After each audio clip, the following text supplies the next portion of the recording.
good time, but not a long time. You are tuning in now to.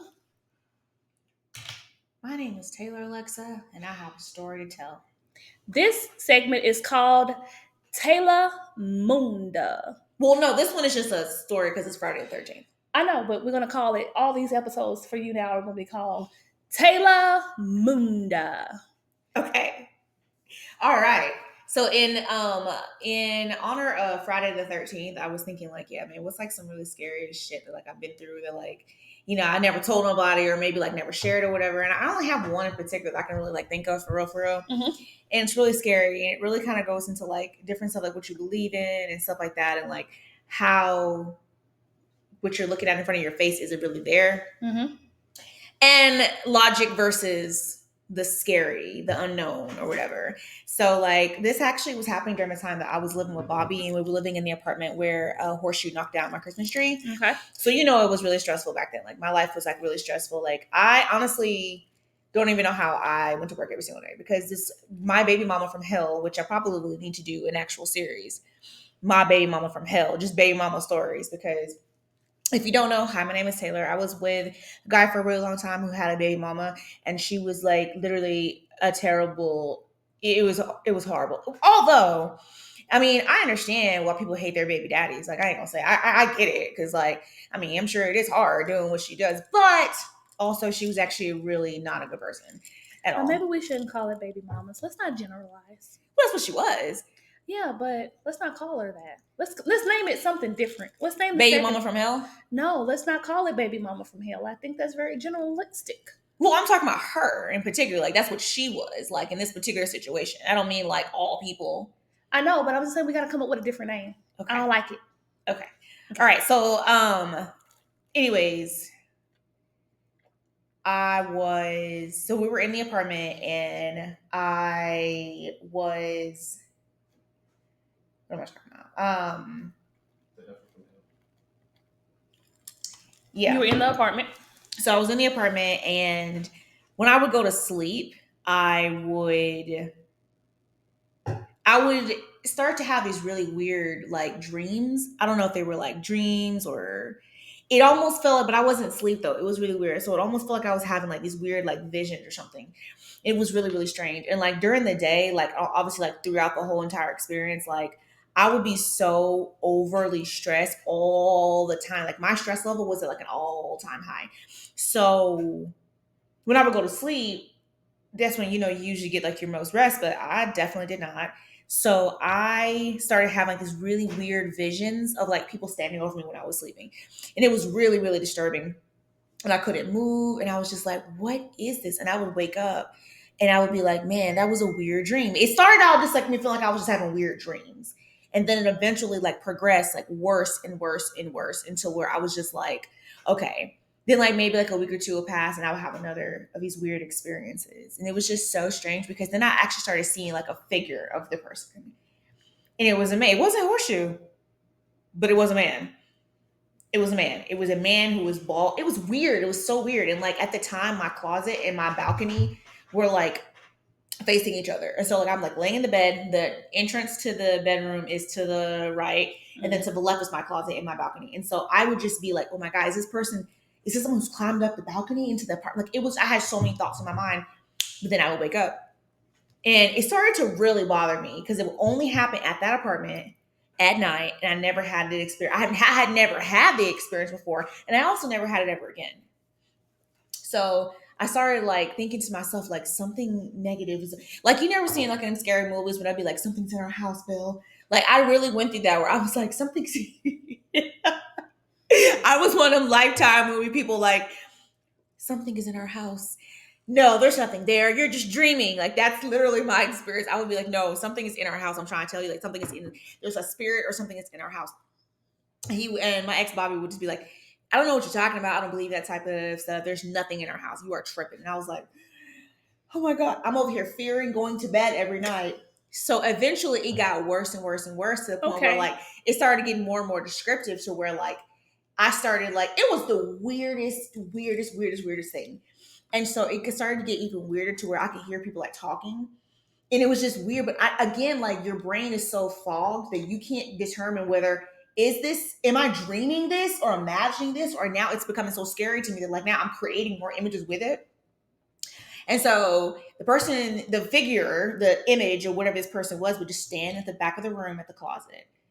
And I just remember I would try to like move and like get up and like stand up and like get towards, like get away, and I couldn't move. My arms were like strapped down to the bed. My head couldn't move. And I was just like, what is going on?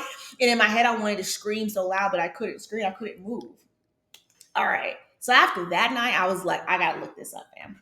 Because I feel like I'm going to check myself into like some kind of sanitarium. Like it was going crazy. So I started to realize. So I have two theories. My first theory is, well, it kind of goes in together, right? Okay, I'll say my two-part theory. I had an overwhelming amount of stress and I was sleep deprived. And I think that my stress and my sleep deprivation actually caused me to have sleep paralysis. Where like your body, literally, your brain is like, and you should look it up more if you never heard of sleep paralysis, but your brain is literally like, it comes from deprivation of sleep, oxygen. If you can't breathe when you're sleeping, a lot of times it happens. But it creates like, there are some crazy sleep paralysis videos I've seen of people where they see and hear, but it's all pretty much the same. Like I've never heard anybody tell a sleep paralysis story and they're like, it's something like that you never, it's all pretty much very much the same, which is how I kind of connected the dots that, oh, it's just, this is what it is. Cause like everybody's saying the same thing. So that's my first theory. My second theory is that somehow, really weirdly, I ended up getting in touch with the property manager who worked there because I'm in property management. So I was like, we were chopping it up one night, talking in my office in Germantown. And he was like, oh, I did not know that you lived in my property. And I was like, oh, it's my boyfriend's apartment, but I be there all the time. He was like, oh, what apartment do you live in? And I was like, oh, it's like A3. He was like, oh, damn, you live in that crazy apartment. I was like, what you mean? He was like, yeah, some dude died there. It's been weird ever since. And I'm like, I was like, and in my mind, well, we moved out because, not because of that, we moved out for other reasons. But in the back of my mind, when that happened, I always thought to myself, well, damn, like, what was I actually experiencing? Was it a combination of both? Can I give you my theory? Yes. I'm going to keep it real simple because I'm a Christian woman and I believe in a lot of things. And I feel like it's a simple song. Maybe God is trying to tell you something right now. I mean, right in that moment. And because he couldn't get you when you were awake, he was trying to get your attention in your sleep. And whatever the world wants to call it, demonic, they want to call it, sleep paralysis, sleep deprivation, someone on the other side of this universe that we live in was trying to get your attention and make you pay attention to something that when you're in the living world that you weren't paying attention to, whether that was emotionally, spiritually, or physically. I think somebody was trying to tell you something, and I feel like they were trying to get your attention. When things like that happen, I really do believe that is nothing but spirit getting your attention to say, there is something you are missing in this living world that you are not doing, and I am going to disturb the hell out of you until you fix it and get it right. And that's my theory. I don't know. I really think it was sleep. I really think I was having sleep paralysis. I really do. And I wonder like to this day, like why, what was going on in my, like, well, I know what was going on in my life. So I don't have to say what was going on. I know what was going on in my life. I don't know. I wonder like how, I think sometimes like it's always like a combination of things too. Mm-hmm. Like many things kind of like coming together and like combinations of things. So I can thankfully say that I have never had sleep paralysis again. I never had that experience again, and I never intend on it. So I'm very happy that that's never happened again. Telemundo, Freaky Friday edition. It sounds like a combination of both. That's what I was thinking. I think it's a combination. Like, I think it's a combination. Because I knew what I was going through at that time. I'm like, I know I was going through a lot of stress at that time. So if you were going through a lot of stress and the dude died, And I really was physically not getting enough sleep. I wasn't, It's yeah. both your theories and your theory all combined because It's almost kind of like, I think it's almost like a perfect storm.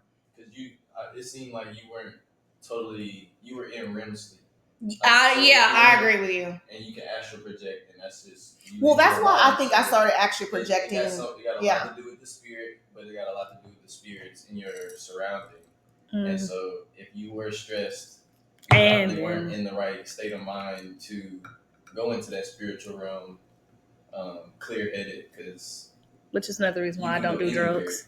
And then if dude's energy is still in that place, yeah, in the apartment, I was like, man, that's wild. Because when you were initially saying it, I was like, oh, she had sleep paralysis. That's what I thought. I just went, once I knew it was a name for it, I was like, oh, I wonder why that's happening to me. Especially when you say you couldn't like get up or anything. I've been in that situation. I think everybody's had that moment. Scary. It's very scary, and you always see somebody or feel a figure or feel like somebody's holding you down, and you can't move. Somebody's sitting on your chest. Yeah. Yeah, that's the worst. That is the worst. Well, I mean, also when you're stressed to the point where you think somebody's going to break into your house 24/7 and you know who the person is, like, how does anybody sleep?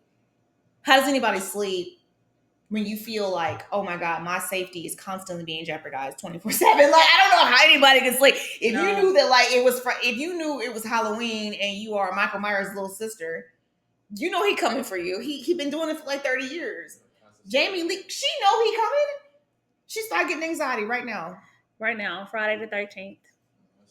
That's wild. I'm sorry that happened to you. I am too. Very wild. Okay, y'all want to hear my freaky story? Yes. Okay, so there's two parts to this story, okay? There's two parts to this story, but y'all don't need to know the first part because it's none of your business, okay? But let's just get to the second part of the story, okay? I was out with some friends. Mm-hmm. I'm not going to say what we were doing before, but we went to the club, okay? Don't worry about what happened before. It's none of your business. We decided to go to the club, okay? We were at the club. We were having a good time. Normally, you know what happens when you've been drinking, having a good night. You decide, hey, let's go eat, right? So we decided to go eat. Now, the crazy thing about that night is that we all wanted to go to the Waffle House. Mm-hmm. And somehow, like, our friends were texting us, telling us, hey, come to the Waffle House, we're all chilling. But we decided, like, it got so late in the night. We were just so, like, I'm talking about y'all, intoxicated. Do you understand me? A lot was happening that night. A lot. And so we ended up at Steak and Shake, right? So we had Steak and Shake. We ordered our food. From there, we decided to go to my friend's house that literally lives right up the street from the Waffle House. But we decided we're not going to go. We're just going to have girls' night. We're just going to go in the house. We're going to talk. We're going to chill. And we're going to go to bed. The next morning, we wake up and there are police outside the door. It's barricaded. We can't go anywhere, and we're wondering what's going on. We've got like 20 to 30 messages like blowing up on our phones, but we're all hungover too. So we all say our dues. We try to go around the police. We're not really sure what's happening. I get home. I'm laying in my bed. I turn on the TV, and I hear there was a Waffle House shooting. Mm-hmm. Y'all know the famous Waffle House shooting. Mm-hmm. I was supposed to be at that Waffle House, y'all. That's wild. That night with those same people who were all together, because these were a lot of TSU people. I went to Tennessee State University. So these were a lot of my friends. So I didn't really know these people, but my friends knew them. And one of my friends were actually dating one of the guys that was in there. And the other guy who I think became the hero, we knew him from school. So we were all supposed to meet up. And, I was supposed to get introduced to them. We were all, you know how you do, click, but it just did not happen. And I think it was just it was on a Friday going into Saturday morning, y'all. So it was just another freaky Friday. And had we decided to go left versus going right, it could have been a different story. Mm-hmm. As it pertains to me and my friends. And so that was a really freaky night, a very crazy night. There was other things that happened that night too that all led us to go home. Like, I am so happy that I have really good friends that have great discernment, and that I didn't at the time have to feel pressured to do anything that I didn't want to do. We were all on one accord about it. Nobody complained about it. It's just like we all looked at each other and was just like, nah, we'll go home. You know? And I think that's why it's so important to gather yourself, ladies and gentlemen, gather yourself around people that are on one accord with you, that you don't feel like you have to be the outsider when you're around them. Because when you get in a group of people and you want to go left and everybody wants to go right, that is another sign to say, hey, these may not be the people you want to hang around because they don't have the same mindset as you. And these friends, again, I had them friends now, and they're friends to this day, except for one of the girls that was in the group with us. But that's another long story as well. Like I said, there were some things that happened before we left too that also made the other three of us who are still best friends to this day leave and go home to my other friend's home who lived up the street from where the Waffle House shooting occurred. Who she was also a homeowner, y'all. So peep that tea. My bestie, still to this day, love her. And that was my Freaky Friday story, y'all. I was literally almost a part of the Waffle House shooting. And if you want to know about that, you can look it up. Yes, it made global news. Global news. I got calls at night too. Yeah, I would freaking Waffle House like late at night. Yeah. I think everybody did. They were like, "Are you okay?" I was like, "Yeah." Chilling at the crib. Yeah. Go see the story. It's in the gym. Yeah, it's in the gym. Cause it's Freaky Friday, y'all. I said it's all in the gym. I know, right? That would be my sauce in the gym. I've been hearing that sound all the time. I've been hearing sometimes like, what is that noise? Yeah. It's them people in the gym. I'm gonna stop, drop, and roll out this thing.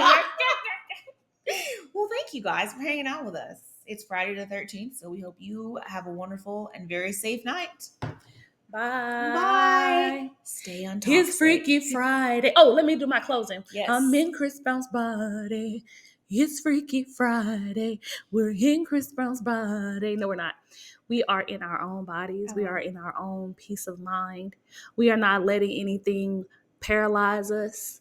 We are free to move around the cabin and free to move around this earth.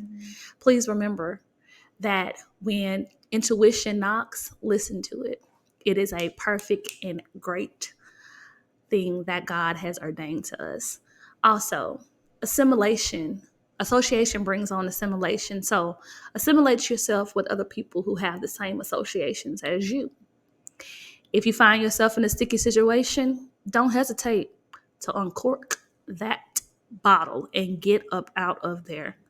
This has been another episode of Toxic Cocktails, and we pray that you stay untoxic and keep your head on a mother effing swivel. Bye. Bye. Bye. Man, that's crazy. Real crazy. That's weird. It gives me like the oh my god, y'all. I'm in Chris Brown's body. I haven't seen that movie in so long. Toxic Cocktails. Toxic Cocktails.